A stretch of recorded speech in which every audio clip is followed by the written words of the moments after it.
Welcome to the Radically Genuine podcast. I am Dr. Roger McFillin. Today, we are going to have a critical conversation about the future of our children and, by extension, our society. Today, we're taking a hard look at our education system that I believe is failing on multiple fronts.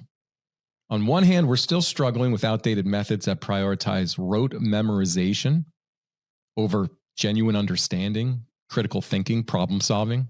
I think we're stuck in a paradigm that values standardized test scores over what really matters as far as, its application to a society as being an innovator and a creator.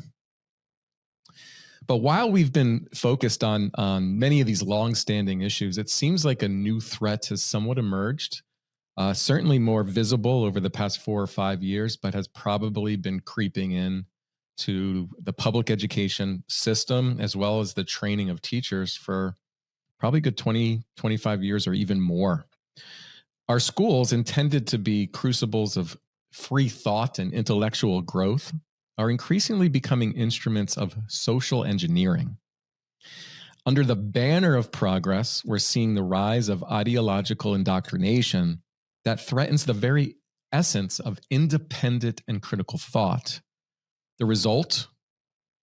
We're producing a generation ill-equipped to face real-world challenges. Many can recite facts, but struggle to analyze them critically. They're taught what to think rather than how to think. And alarmingly, many are more adept at spotting perceived offenses than solving actual problems. Even when you think about how we teach history in public school systems, there's a bit of an indoctrination in the things that we focus on and we're told to have to regurgitate and remember. It doesn't allow for us to really critically analyze the decisions of leaders of the past to best inform future decision making. I think that's purposeful. But here's the real danger. This combination of rote learning and ideological programming is eroding the foundation of a free society. Without the ability to challenge authority, to think critically and independently, how can we expect our youth to maintain and defend the freedoms we hold dear? Today, we're going to be challenging the status quo. We'll explore how our children are far more capable than maybe current educational approaches give them credit for. We'll dissect how misapplied concepts of mental health and social justice are handicapping true critical thinking. We'll certainly explore practical solutions from the power of Socratic dialogue to lessons we can learn from educational models around the world. In my opinion, the value of true freedom becomes apparent when we understand both its presence and its absence. A lesson vividly illustrated by the experiences of Latin American immigrants, teachers, and those who have witnessed their governments devolve into totalitarianism and under the guise of Marxist ideology. These individual stories reveal how freedom shapes every aspect of our lives, from personal choices to societal progress. Equally crucial to preserving this freedom is the power of critical thinking and the ability to challenge authority, skills that act as a shield against the erosion of democratic values. By fostering these abilities in our educational systems, we equip future generation with tools to recognize and resist threats to liberty, whether overt or subtle, and many of them are subtle. This approach, understanding the cost of lost freedom through others' experiences while actively cultivating the intellectual means to protect it, creates a robust defense against authoritarian encroachment. It ensures that we not only appreciate our freedoms, but also possess the capacity to maintain them, learning from history while actively shaping a future where liberty thrives through informed critical engagement with power structures. To enter this critical discussion today, I want to welcome back Kelly Wetherhold to the Radically Genuine podcast. He's an award-winning public school teacher. He's an OG, original Radically Genuine host and producer. So those who have been with us from the beginning will remember these back and forths between Kel and my brother. Really over the past year, he's been behind the scenes with us. Kel, welcome back to the podcast. I appreciate it. Thank you. What I love about Kelly is he and I did work together in the school system years ago, and he was always an innovator. He was always challenging the status quo. He's a critical thinker, and it's led to him receiving multiple awards. So I'm really interested in his perspective combined with our other guest today, which is Daniel Herburger, a Guatemalan American who's founded critical thinking schooling as a collaborative learning method, where through systematic dialogue, premises are examined, questions are raised, and kids are helped to reflect upon what they say and think it's a different approach. And that can only come from somebody, in my opinion, who understands maybe the costs of freedom lost. He taught at Francisco Marroquin University in Guatemala, which is known as the University of Free Marketeers.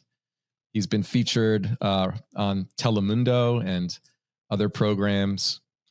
Daniel, welcome to the Radically Genuine podcast.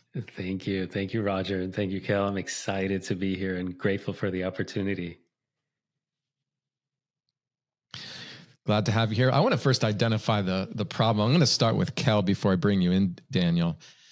Kel, you and I have had these questions, over the years about like, what is education, right? How do you really genuinely prepare somebody to function in a world independently? Curious what you have observed within the public school system over the past 20, 25 years. I think you've been in it for 25 years. And so 25 years, I've seen, I see the messages I think are correct, where you have a lot of teachers that say the right things, but then the system itself does not allow for some of these teachers to be able to take the risks that they need to create independent thought. So when you ask me what's changed, what I'm seeing, at least on my end, I mean, I don't speak for all teachers, I'm seeing a lot more dependency on the system, a lot more dependency on teachers to give the answers instead of the kids trying to figure things out, and a lot of them are afraid because of the grading system, the failing and the grading system itself. So it's a systemic issue when you say we want all of our public school kids to be independent thinkers. And again, the message that resonates with most teachers is they believe they're doing that. The vast majority of our public school teachers are amazing, and they really do believe they're doing that. I just believe that the system itself does not necessarily allow for that to happen. Okay, let me bring in Daniel. Dan, if you can just kind of introduce yourself to extent of like how you got to this position in your life and how you started this critical thinking schooling. Anything about your history that can allow us to understand why you chose to go in this direction in your life? Absolutely. So there's a lot of aspects of, I guess, my background that brought me into education. But sadly, it all started because my brother had a car accident when he was 16. And this was in Guatemala. That was over 20 years ago. And to this day, he's still recovering. He was in basically a car accident, a bunch of teenagers after a party, alcohol was involved, rainy day, what usually happens. And the reason this got me started is because teachers gave up on him. He was the rowdy student. We did attend an American school in Guatemala, very strict, very, very formal, if you will. I think it was a great school. But they gave up on him. And, coming from a business owning family in Guatemala, most teachers kind of resented my brother because their thought process was, this kid is able to misbehave because he's just going to go into the family business right after. And so he acted accordingly. After going through the accident, I started majoring in journalism at Francisco Marroquin University. As you mentioned, it is known as the University of Free Marketeers. I mean, who would expect that in Guatemala? We've had even Senator Rand Paul come visit. Hayek, Mises, Friedman, they've all come to, obviously when they were alive, they've come to Francisco Marroquin University. Even Dr. Larry Arnn from Hillsdale College has received an honorary degree from Francisco Marroquin University. But in college, I was given the opportunity to attend a seminar on Socratic practice, on Socratic dialogue, essentially. And after having experienced the tragedy of my brother's accident, because there was a brain injury, trauma 4 or 5, so to this day he has limited mobility, I was always wondering what the purpose of education was. And it was through the Socratic practice program that I learned to think critically and to really become a lifelong learner and to appreciate that. And what really got me started was when I finished that course, I told my professor, Albert Loan, who's actually from New York, I told him, if we teach students to think critically in college, it's way too late. Like we have to start at a younger age, if you will. And so that's what got me started. And as an educator, I am just passionate about merging my experience growing up in Guatemala and having some of that family business experience with the principles that can help students become critical thinkers in the classroom. What brought you to the United States? We just have opportunities here, and just being Guatemalan American, we have the opportunity to take care of some stuff here in the United States, having to do with entrepreneurship and real estate. So you saw it as an opportunity to grow your business, to be in a free society. Many people view immigration to the United States as the opportunity for upward mobility. Yes, and I think what I'll add to it is, I guess I'll break a paradigm here. Guatemala is a thriving country. The middle class in Guatemala has been growing tremendously. And what the media is reporting is not really what's happening. There is a thriving middle class. Now, thankfully, the thriving middle class has risen because a lot of remittances have gone back to Guatemala from the United States over the past 30 years or so. And so that's one of those things that I think, based on my experience, I can kind of bring to the conversation that we think that the best practices, especially in terms of education, are going from the United States to every other country. I think based on what's been happening in the education world these days, it's actually the other way around, because it feels like a lot of what I've learned in schools in Guatemala are things that have served me well in schools here in the United States, just in terms of the rigor, the discipline, and also the ability to nurture critical thinking, which, as Kel said, I mean, that's a lot of teachers say they are doing so, but it is the system that is not allowing it to happen. And one thing I'll share as like probably the most shocking thing that most parents can learn from this conversation is I was, when I got into the ed world here in the United States, I was shocked to see how socialized education is in the United States. The United States has the most socialized education system in the world. And I will say Guatemala is a much more free market and free education system than it is in the United States. And that is because in Guatemala, most of the good schools are private schools, and those go from like $10 a month tuition to $2,000 a month tuition. So you have the entire repertoire of options, and parents do not even hesitate to go into private education.